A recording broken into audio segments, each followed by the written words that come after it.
창세기 4장 1절에서 7절 시기심. 성경의 이 부분은 사실론자들에게는 시비거리가 됩니다. 왜 하느님께서 아무 이유도 없이 편애를 하셨는가?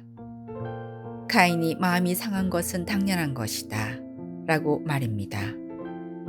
맞는 말입니다. 가인은 왜 아벨을 죽였는가? 그가 가진 시기심이 아벨을 죽인 것입니다. 가인이 시기심으로 인하여 사람을 죽였기에 우리 교회에서는 시기심을 아주 좋지 않은 것으로 여기는 경향이 있습니다. 그리스도교 전통 교리에서는 시기심을 7죄종 중 하나로 여깁니다. 우리나라에서도 시기심을 7거지약 중의 하나라고 생각합니다. 시기심에 가족 간의 분열, 나라의 분열을 조장하는 에너지가 있음을 알기 때문입니다. 이렇게 시기심은 마치 사람이 가져서는 안 되는 것으로 경계되어 왔기에 우리는 대부분 자신의 인격을 손상시키는 시기심을 인정하기 싫어합니다.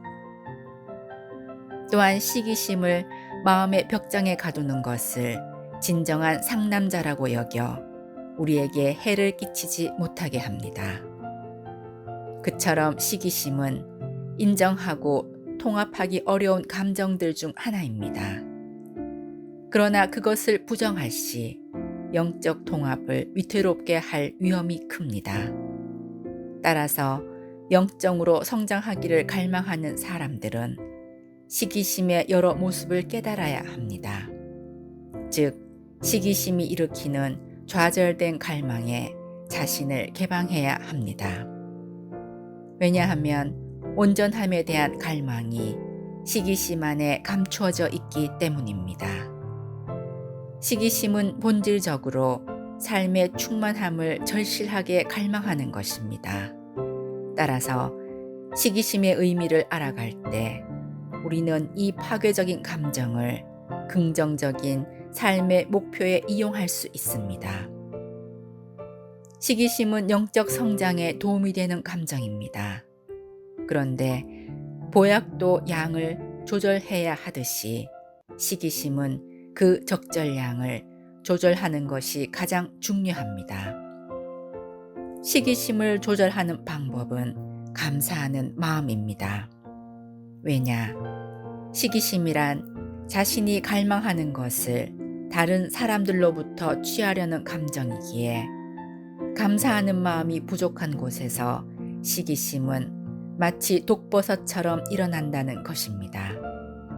따라서 매사에 감사하는 마음을 갖는다면 시기심이 절제하지 못할 정도로 크지 못하고 자기 성장에 도움이 될 정도가 유지된다는 것입니다.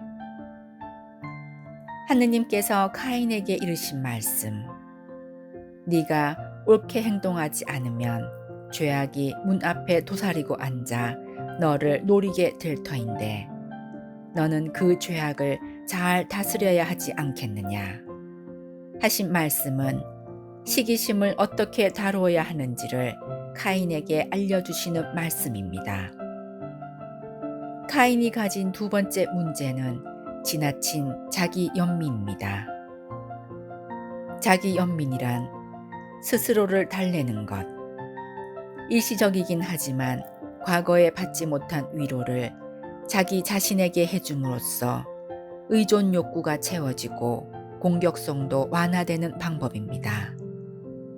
그러나 다른 사람들로부터 자신이 원하는 정서적 반응을 찾지 못한 사람들이 보이는 자기애적 자기 상태라는 것이지요. 일종의 심리적 자위행위, 스스로 엄마가 되어 내면에 상처받은 어린 아이를 달래주면 쾌락의 감정을 맛보게 됩니다. 그러나 자기 연민에 심하게 빠진 경우 모든 에너지를 자기에게만 쓰게 되어 외부로부터 고립되고 소외되는 심각한 문제가 생길 수 있습니다. 자신을 희생자로 보고 상대방에게서 죄책감을 풀어낸다. 상대로 하여금 자기를 보호하고 챙겨줘야 할 것 같은 느낌을 불러일으킨다는 것입니다. 또한 공격성을 두려워하여 그것을 억압해버린 뒤 자신이 힘없고 수동적인 사람임을 강조함으로써 자신과 타인의 공격성으로부터 자신을 방어합니다. 의존 욕구가 강해서 약해진 자아를 강화시켜줄 수 있는 현명하고 힘있고 이해심 많은 이상적 대상을 찾아 헤매는데 그 대상을 만나면 그를 조정하고 착취하려는 행동이 어설프고 유치하게 드러납니다. 그리고 가장 큰 문제는 온 에너지를 자기에게 집중하고 자위하는 데 골몰해 있는 동안 세상은 저만큼 달아나 버린다는 것입니다. 우리가 카인처럼 되지 않으려면 자기 인식을 해야 합니다. 비록 여러분이 하늘나라로 들어올려질지라도 나는 여러분이 자신이 아는 일에 결코 게으르지 않기를 바랍니다. 아빌라의 성녀 데레사의 가르침은 다시 새겨들을 만합니다.